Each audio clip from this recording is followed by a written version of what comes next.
Sometimes the most important stories are the ones some people don't want told. I learned this watching my cousin James try to erase our grandfather's final gift to the world: the truth about our family's role in changing history. I'm Emily Chun, 32, a history professor specializing in Asian American experiences during World War II. But today, in the conference room of Preston Publishing House, I wasn't here as an academic. I was here to fight for my grandfather's voice. "This is ridiculous," James declared to the room of editors and publishers. Grandpa Chun was suffering from dementia in his final years. He couldn't have written these supposed memoirs. Someone's clearly trying to exploit our family name. Catherine Martinez, Preston's senior editor, looked between us with careful neutrality. "Ms. Chun, you claim to have evidence that your grandfather did indeed write these manuscripts?" "More than claim," I replied, thinking of the message I'd received last night from Margaret Wilson, the head librarian at the River Heights Public Library. The proof is, the conference room door opened, and Margaret herself appeared, pushing a cart laden with boxes. At 75, she moved slowly but purposefully, her white hair neatly pinned back, her librarian's badge still proudly displayed after 40 years of service. "Edward Chun," she announced clearly, "came to my library every Tuesday morning for 2 years, from 9 a.m. until closing. He sat at the same desk in the reference section, writing his stories." She patted one of the boxes. "I kept everything." James's face flushed. "This is absurd. Grandpa could barely remember our names toward the end." "Actually," Margaret interrupted, opening the first box, "your grandfather's mind was quite clear during those mornings. The medications affected him more in the evenings, which is probably what you saw. But in the mornings," she smiled, "he remembered everything." The first manuscript she pulled out was dated clearly, January 15th, 2022. My grandfather's distinctive handwriting filled page after page, along with newspaper clippings, photographs, and meticulously organized notes. "Edward knew some people might question his memory," Margaret continued, "so he brought documentation for everything he wrote. Birth certificates, military records, letters, all copied and archived right here." Catherine Martinez leaned forward with interest. "What exactly do these memoirs cover?" "Everything," I said quietly. "From his childhood in San Francisco's Chinatown during World War II, through the Civil Rights era, to his work with NASA's computer division in the 1960s. But especially," I glanced at James, who had gone very still, "the truth about how our family helped change immigration law in America." James stood up so abruptly his chair nearly toppled. "Those records were sealed. By grandfather's choice," I finished. "Until now. He wanted the full story told after he was gone. About the lawsuit that helped end racial quotas in immigration. About how our family fought discrimination from inside the system." Margaret was laying out more documents. "Edward organized everything chronologically. He even recorded oral histories with other elderly community members, preserving their memories too. But there was more in those boxes, much more." As Margaret began arranging the manuscripts, I thought about the real reason James was trying to stop publication. Because grandfather hadn't just written about past injustices. He'd written about present ones too. "Before we continue," I said to Catherine, "there's something else you should know about why these memoirs matter now. About certain current practices in Silicon Valley companies, including the one my cousin helps run." James's tech company, Chun Innovations, had recently been in the news for its hiring practices. Practices that eerily echoed the discrimination our grandfather had fought against decades ago. Margaret pulled out another folder. Edward was particularly concerned about patterns he was seeing, about history repeating itself in new ways. The publishers were fully engaged now, recognizing that this wasn't just another family memoir. This was a bridge between past and present, a warning about how old prejudices find new masks. Catherine turned to James. "Your grandfather's manuscript submission included some very specific references to modern tech industry hiring practices. Would you care to comment on those?" But I knew why James wouldn't comment. Because grandfather's memoirs didn't just tell the story of past battles for justice. They provided evidence for current ones. "There's a reason," I said carefully, "why certain portions of these memoirs are particularly relevant right now. The Civil Rights Commission is investigating hiring practices in tech firms, isn't it, James?" My cousin's face had turned an interesting shade of pale. He knew what was in those boxes, or at least he thought he did. But even he didn't know everything grandfather had preserved. Because Edward Chun hadn't just been writing his memories. He'd been building a case. Margaret Wilson began laying out the manuscripts in chronological order, revealing a story that spanned nearly a century. But it was the most recent entries that made James visibly nervous. Your grandfather, Margaret explained to the publishers, was particularly interested in documenting patterns. How discrimination evolves, adapts, finds new ways to seem legitimate. He saw it happening again in the tech industry. Catherine Martinez picked up one of the later manuscripts. These entries detail very specific hiring practices at major tech companies, including internal memos about cultural fit requirements that seem designed to exclude certain groups. That's proprietary company information, James protested weakly. Actually, I interrupted, it's evidence in an ongoing federal investigation. Grandfather didn't just write his memories. He collected testimony from current employees, documented systematic discrimination, and built a case file that he shared with the Civil Rights Commission before he died. The room fell silent as I opened another box, this one filled with USB drives and hard copies of emails, internal documents, and HR records.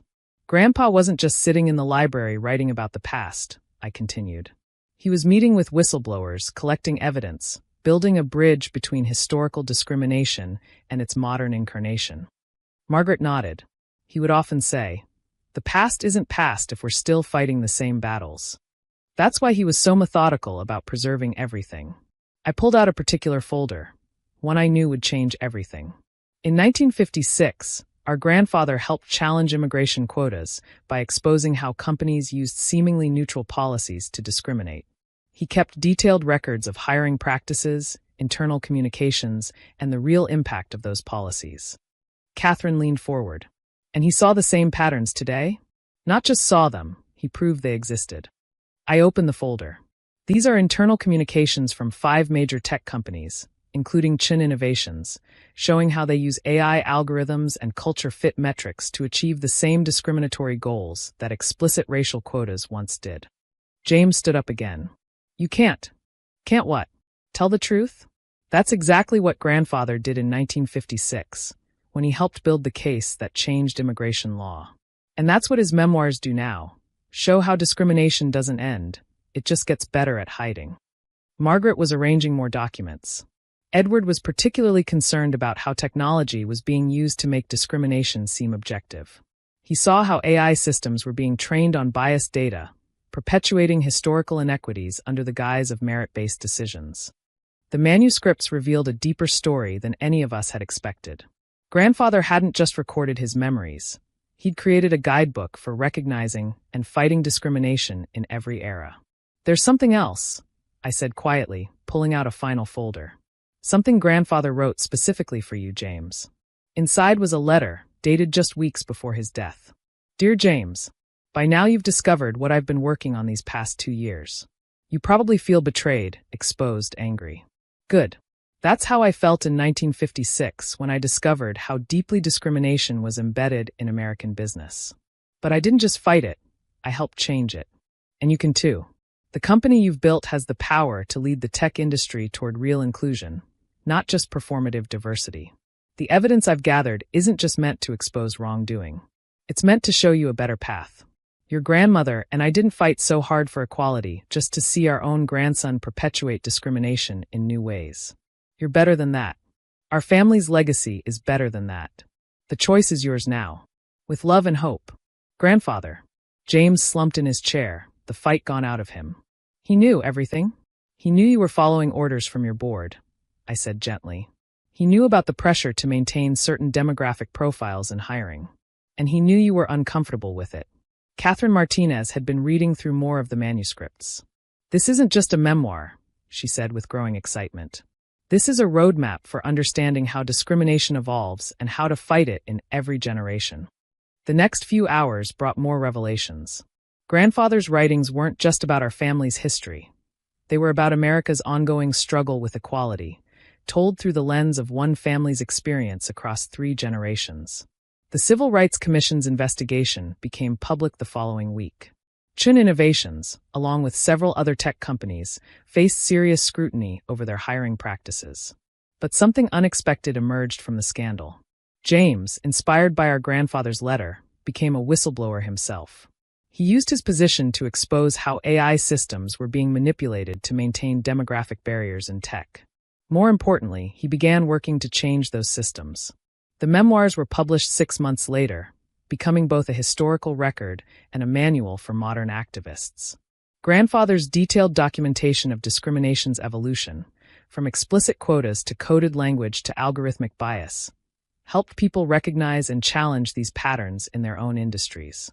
Margaret Wilson created a special archive at the library, combining Grandfather's manuscripts with ongoing documentation of discrimination cases and resistance movements. It became a resource for civil rights lawyers, tech ethicists, and historians. Your grandfather, she told me one day, understood that memory isn't just about preserving the past. It's about giving people tools to fight for justice in the present. A year after the publication, I stood in a conference room again, this time at Chin Innovations, where James had implemented major reforms in hiring practices. The company had become a leader in developing unbiased AI systems for recruitment. Grandfather would be proud. I told James as we looked at the framed copy of the memoir's first page hanging in the lobby. He knew what he was doing, James replied quietly, giving me a chance to be on the right side of history this time. The tech industry was changing slowly but significantly. Other companies, facing similar exposures, began examining their own practices. The movement Grandfather had helped start in 1956 was finding new momentum in the digital age. The library where he'd written his memoirs became a gathering place for a new generation of activists and reformers. They studied his methods, learned from his strategies, and applied his insights to modern challenges. Margaret continued to maintain the archive, adding new stories of resistance and change. Edward always said that justice needs good record keepers, she'd tell visitors. People who preserve not just what happened, but how people fought back. The final vindication came when Chin Innovations reformed hiring practices, led to breakthrough innovations from their now truly diverse workforce.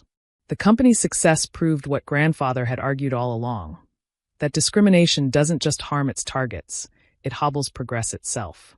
His memoirs had done more than preserve history. They'd helped change the future, one truth at a time. And in the end, that was the greatest legacy a grandfather could leave. Not just the story of battles fought long ago, but the tools to win them today. The dusty boxes that had started it all now sat in a special collection at the library, their contents digitized and accessible to all. But the real treasure wasn't in the physical manuscripts or the digital files. It was in the change they'd inspired, the justice they'd demanded, and the truth they'd preserved for future generations. Because sometimes the stories people try to silence are exactly the ones that need to be told the loudest. And sometimes a grandfather's greatest gift isn't just his memories. It's his courage to keep fighting for justice, even after he's gone. Thanks for watching. See you again in the next video. Stay stunned.